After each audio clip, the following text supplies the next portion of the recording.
नमस्कार, स्वागत है आपका आदिशक्ति परिवार में। आज इस वीडियो के माध्यम से दुर्गा चालीसा सिद्धि के जो अनुभव हैं उस पर हम बात करेंगे। राधिका जायसवाल इनका नाम है और ये हिमाचल से बिलोंग करती हैं। इन्होंने अपना दुर्गा चालीसा अनुभव हमारे साथ शेयर किया है। राधिका जायसवाल जी लिख रही हैं, नमस्ते माता जी, मैं मंडी हिमाचल से बिलोंग करती हूँ। मैंने आपसे दीक्षा लिया था दुर्गा चालीसा का। मैं दुर्गा चालीसा का पाठ पिछले 11-12 वर्षों से कर रही थी, लेकिन मैंने YouTube पर वीडियो देखा कि दुर्गा चालीसा को सिद्ध करना चाहिए, तो इसके लिए मैंने एक स्थान से दीक्षा ली, पर मुझे उसका कुछ भी समझ नहीं आया। उन्होंने मेरा फोटो मंगाया और कहा कि दीक्षा हो गई, और उन्होंने भारी भरकम राशि भी ली। मैंने दुर्गा चालीसा का पाठ उसके बाद कई बार किया, लेकिन मुझे कोई अनुभव नहीं हुआ। उन गुरुजी का नाम, इन्होंने गुरुजी का नाम लिखा है जो हम नहीं लेंगे यहाँ पर। ये लिख रही हैं, मुझे उनमें बड़ी आस्था थी, लेकिन मुझे उनका जो कार्यक्रम था वो समझ नहीं आया। और उनके बारे में इन्होंने काफी कुछ लिखा है, वो हम नहीं पढ़ेंगे, क्योंकि देखिए, गुरु कैसे भी हों, अच्छे हों बुरे हों या जैसे भी हों, उनका बुराई नहीं करना चाहिए। राधिका जायसवाल जी से मेरा अनुरोध है कि जब आपने किसी को गुरु बना लिया है तो उसका विरोध और उसके विरुद्ध भाषण करना गुरु अपराध की श्रेणी में आता है, जो कि ऐसा अपराध है जिसका कोई भी फिर उपाय नहीं है कि आप कोई उपाय कर लेंगे और गुरु अपराध से बच जाएंगे, तो ऐसा नहीं है। तो हम उनका ये पूरा व्हाट्सएप स्किप कर देते हैं और अगला पढ़ते हैं। मैंने आपसे दीक्षा लिया है और मैंने इसका 21 दिन तक पाठ किया, और सुबह 21 बार, दोपहर को 21 बार और रात को 21 बार। मुझे इसमें अच्छे खासे अनुभव रहे। हमारे हिमाचल में एक देवता हैं कमरू नाग जी, उनके दर्शन मुझे इसी पाठ को करते हुए। मैं तो दुर्गा चालीसा सिद्ध करना चाहती थी। कमरू नाग जी ने मेरे स्वप्न में आकर कहा कि मेरे दर्शन कर लाभ प्राप्त करो। वहां भी मैं जल्दी ही जाने वाली हूँ, पर अभी ठंड का मौसम है तो वहां पर चढ़ाई संभव नहीं है, क्योंकि वो ऊंचे स्थान पे है। दुर्गा चालीसा में मुझे अष्टलक्ष्मी के दर्शन हुए और मुझे एक अप्सरा के भी दर्शन हुए। उन्होंने गुलाबी रंग की साड़ी पहनी हुई थी और उनके चेहरे पर बहुत सारा ग्लो था। ऐसा लग रहा था कि बहुत ही सुंदर युवती है। आगे लिख रही हैं, दुर्गा चालीसा सिद्धि के दौरान मुझे बहुत अच्छी मोगरे की फूल की खुशबू आई थी, और एक दिन तो ऐसे लगा कि किसी ने मेरी बगल में गुलाबों की पूरी शीशी खोल दी हो, और खुशबू ही खुशबू से पूरा मेरा कमरा भर गया था। शुक्रवार की बात है कि जब मैंने ये साधना की और मेरा अंतिम पाठ पूर्ण होने ही वाला था, उस पाठ के दौरान मुझे किसी की हुंकारने की आवाज सुनाई दी।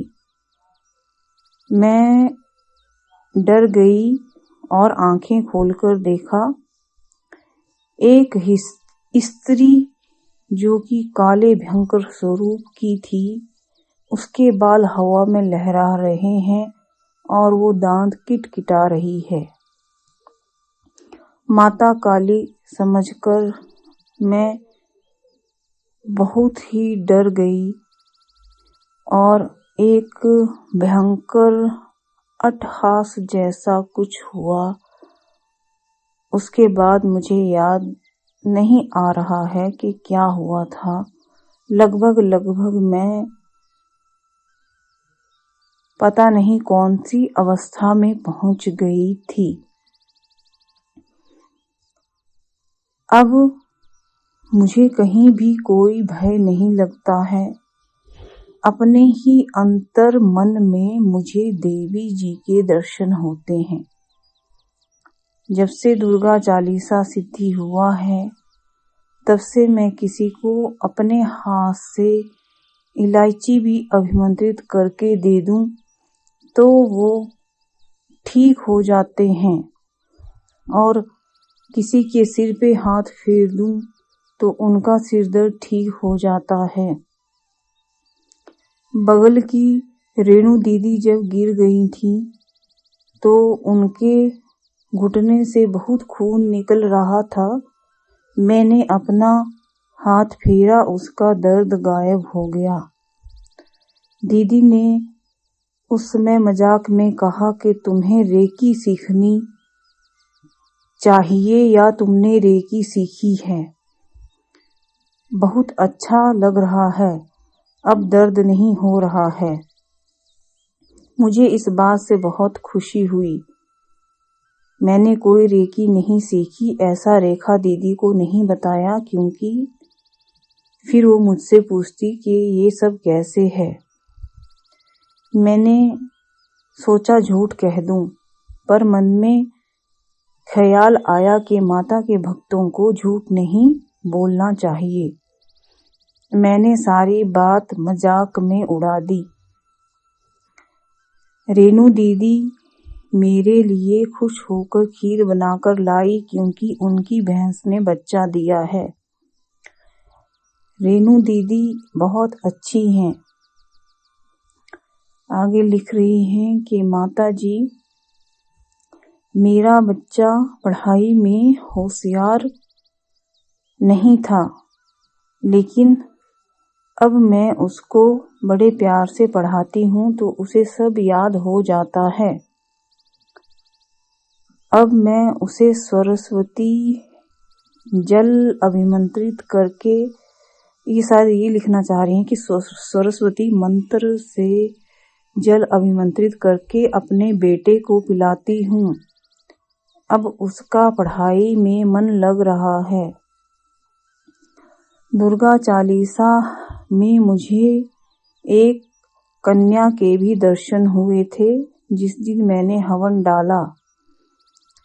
हवन डालने के लिए घर में अलाउड नहीं था, इसलिए मैं पास के अपने गांव के मंदिर में चली गई। पुजारी को 50 रुपए दिए और कहा मैं छोटा सा हवन कर लूं, तो पुजारी ने कहा हाँ कर लो। तो मैंने वहां हवन किया। हवन कुंड से बहुत सारी ज्वालाएं निकल रही थी। ऐसा लग रहा था जैसे साक्षात ज्वाला माई ही हो, और उनके दर्शन करके मुझे बहुत अच्छा लगा। मन ही मन में ज्वाला महामाई के दर्शन कर पाई। इससे बड़ा और क्या अनुभव होगा। अब मुझ में आत्मविश्वास रहता है। मन में ही लगता है कि कोई मेरा कुछ नहीं बिगाड़ सकता।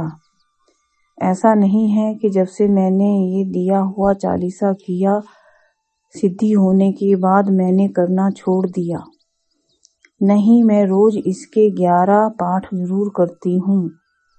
भगवती दुर्गा चालीसा पढ़ने से मेरे मन को असीम शांति भी मिलती है। मेरे अंदर एक कॉन्फिडेंस बना रहता है। माताजी, अपने जीवन की एक समस्या मैं आपसे कहती हूँ। मेरा एमए किया है हिंदी में, शायद ये लिखना चाहें कि मैंने एमए किया है हिंदी में, आज तक नौकरी नहीं लग पाई। आप पहले मिल गए होते तो जरूर मेरा जीवन बदल गया होता। फिर भी मैं सोचती हूँ कि चलो जितना है भगवान ने जितना दिया सब अच्छा दिया, और नौकरी की कोई बात नहीं, सरकारी नौकरी मिल जाती तो ठीक था, पर कोई बात नहीं। अब मैं अपना ध्यान भक्ति में ही लगाना चाहती हूँ। आप मेरी जिंदगी में आई उसके लिए आपका बहुत बहुत धन्यवाद। ये इनके अनुभव थे जो हमने पढ़े। थोड़ा पढ़ने में कुछ कमी रह सकती है, उसके लिए आप लोग क्षमा करें। और वैसे मेरा लोगों से निवेदन है कि जो लोग अपने साधनाओं के अनुभव भेजते हैं वो आप लिखित रूप में ना भेजें। अगर लिखित रूप में भेजना हो तो या तो पूरा इंग्लिश में लिख के भेजें या फिर पूरा हिंदी में लिख के भेजें, या फिर अपना कृपया वॉइस रिकॉर्डिंग भेजें, क्योंकि इतना समय नहीं हो पाता है कि आप लोगों को अनुभव हम पढ़ें, और पढ़ने में कई बार मिस्टेक भी हो जाता है। हो सके तो अपना वॉइस रिकॉर्डिंग भेजें। धन्यवाद।